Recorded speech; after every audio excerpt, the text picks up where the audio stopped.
Alessandro, il reato di maltrattamento degli animali, previsto e punito dall'articolo 544 ter del Codice Penale, è un delitto contro il sentimento per gli animali, che è cosa ben diversa dall'ipotesi di reato prevista dal 638, articolo 638, uccisione o danneggiamento di animali altrui. E questo lo chiarisce la Corte di Cassazione con una sentenza, evidenziando che il 638 è una disposizione che rientra tra i delitti contro il patrimonio, in cui il bene protetto è proprietà privata, è la proprietà privata dell'animale, mentre il delitto di cui all'articolo 544 ter tutela appunto il sentimento per gli animali.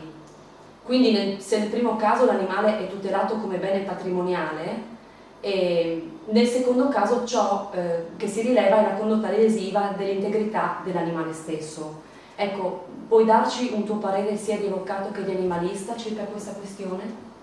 Sì, questa è una questione centrale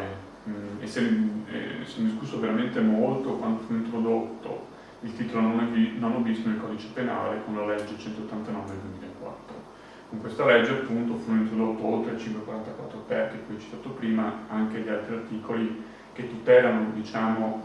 e puniscono diverse condotte nei confronti degli animali, quindi l'uccisione di animali, il maltrattamento di animali, gli spettacoli, manifestazioni vietate e il divieto appunto di combattimento con animali. E fu dato proprio, introducendo questi articoli, che sono dal 544 bis e seguenti, il titolo, questo nuovo titolo fu chiamato proprio dei delitti contro il sentimento per gli animali, facendo intendere che, o meglio, indicando esplicitamente che il bene giuridico tutelato, in questo caso, non poteva in qualche modo essere l'animale in sé,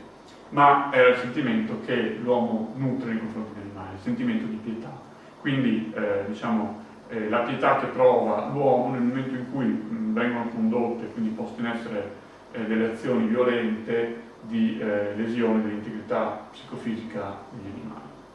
Cosa ben diversa è questo tipo di condotte, quindi queste fattispecie di reato del 638. Bene ha fatto la Cassazione a distinguere nettamente queste due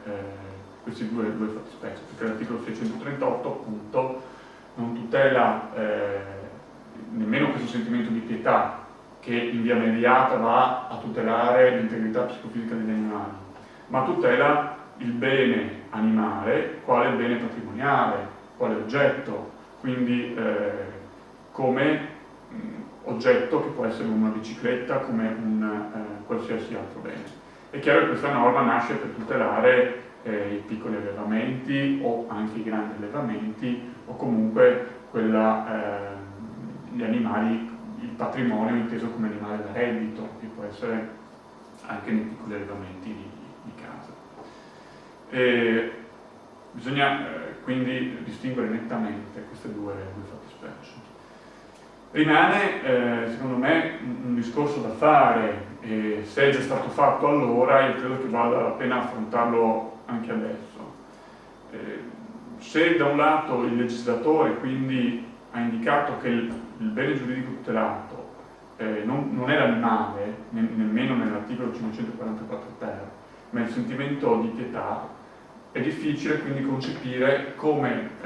ci possano essere tantissime attività umane che prevedono la violenza quindi nei confronti degli animali, l'uccisione degli animali, e che sia in qualche modo legalizzata. Il codice penale ha risolto ovviamente la questione, non poteva fare diversamente. Noi sappiamo che ci sono tantissime attività lecite, legali, che prevedono il maltrattamento di animali e l'uccisione di animali. Queste attività lecite sono indubbiamente la caccia, sono indubbiamente gli allevamenti, il momento della macellazione, la vivisezione. Come si può dire che non sia un maltrattamento di animali nella vivisezione? O altre attività come quelle circensi.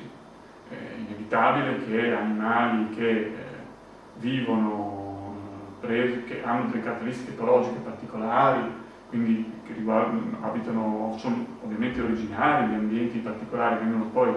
detenuti in cattività in condizioni climatiche assurde, in luoghi ristretti, non può non costituire un reato, quantomeno sotto il profilo del 727. Dobbiamo ricordarci,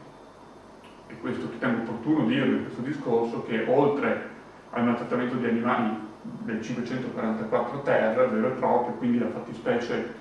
prevede che chiunque per crudeltà o senza necessità cagioni una lesione di un animale, ovvero lo sottoponga a servizio, comportamento e fatica o lavori insopportabili le proprie caratteristiche etologiche, è rimasto ancora l'articolo 727 del codice penale, che è un reato contravvenzionale, quindi punito con sanzioni inferiori, che però punisce l'abbandono di animali,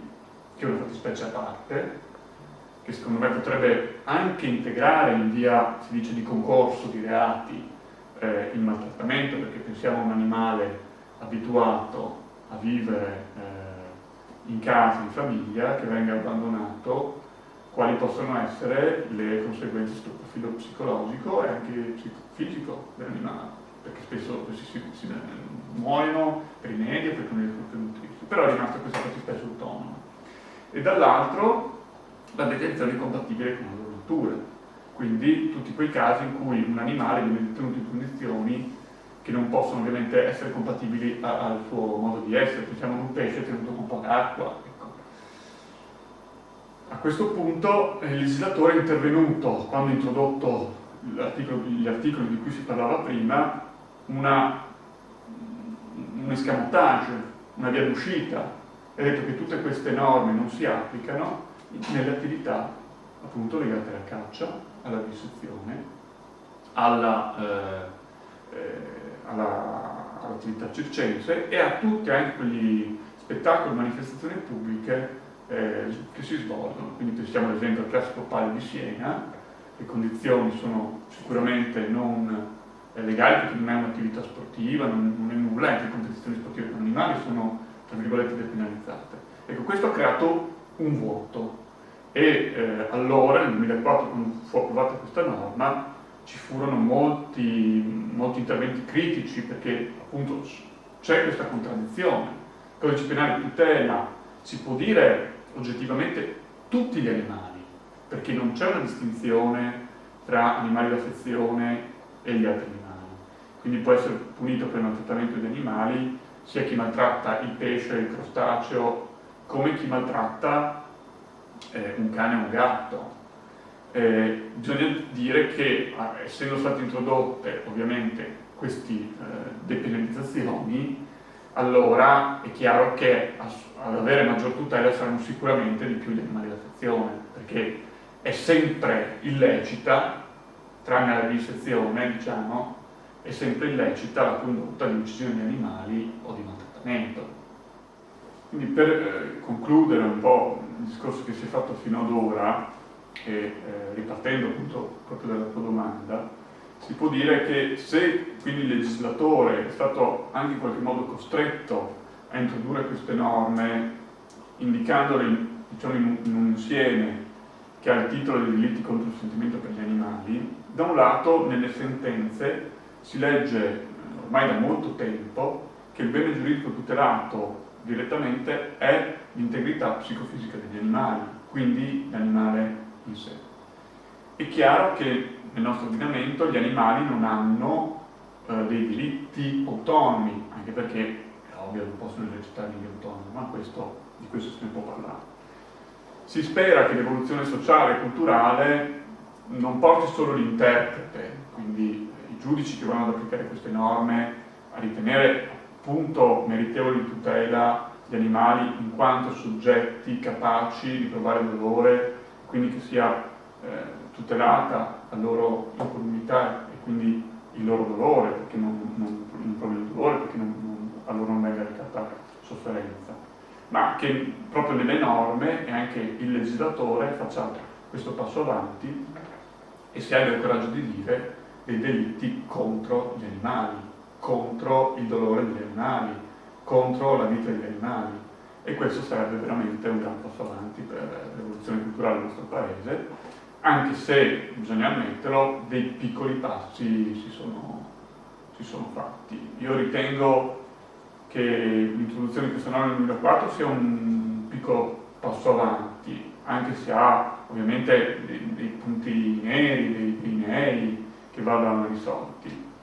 e però ci porta, speriamo, in una direzione giusta. E quello che fa ben sperare sono anche queste sentenze che appunto raggiungono un po' l'obiettivo, raggiungono un po', vanno un po' oltre proprio il dato letterario. Noi ringraziamo Alessandro Sperotto, delegato della Lega per l'Abolizione della Caccia Friuli Venezia Giulia, che ci ha concesso questa intervista.